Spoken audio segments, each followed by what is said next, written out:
మరి ఈరోజు ప్రభుత్వం తాలూకు నిర్ణయం ప్రకారంగా ఏటిగేరుపేట గ్రామంలో పెన్షన్లు ఇవ్వడానికి నేను స్వయంగా రావడం జరిగింది.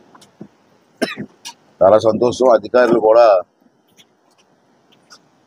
గతంలో పెన్షన్ ఇవ్వాలంటే 2-3 రోజులు పట్టింది.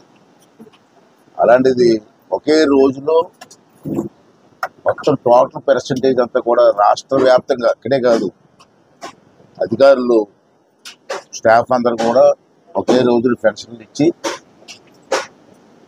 ఏ రాష్ట్రంలో లేని విధంగా రికార్డ్ బ్రేక్ చేయడం జరుగుతుంది. మరి దీంట్లో పాల్గొన్నటువంటి నాయకులకు కానీ, కార్యకర్తలకు కానీ, అధికారులకు కానీ ధన్యవాదాలు తెలియజేస్తున్నాను. అదేవిధంగా రాష్ట్ర వ్యాప్తంగా చంద్రబాబు నాయుడు గారు ముఖ్యమంత్రి అయిన తర్వాత 4,000 రూపాయలు ఇస్తా అన్నారు. ఆ 4,000 రూపాయలు ఇచ్చిన మాట ప్రకారంగా ఎన్ని ఇబ్బందులు ఉన్నా గత ప్రభుత్వం రాష్ట్రాన్ని అప్పుల పాలు చేసి వెళ్ళిపోయింది. డబ్బులు లేవు. డబ్బులు లేకపోయినప్పటికీ కూడా ఇచ్చిన మాట ప్రకారంగా 1వ తారీఖున నేను పెన్షన్ ఇస్తా అన్నారు.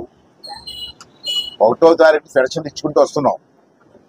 దాన్ని కూడా రైతులందరూ కూడా ఉపయోగించుకోవాల్సిన అవసరం ఉందని చెప్పి ఈ సందర్భంలో మనం చేస్తూ, మరి ఇవాళ చక్కగా ధైర్యంపేటలో పెన్షన్ కార్యక్రమం పంచే కార్యక్రమానికి అవకాశం వచ్చినందుకు మరి ఈ కార్యక్రమానికి వచ్చే అధికారులకు కానీ మీకు కానీ అందరికీ కూడా మనస్ఫూర్తి ధన్యవాదాలు తెలుసుకున్నానండి.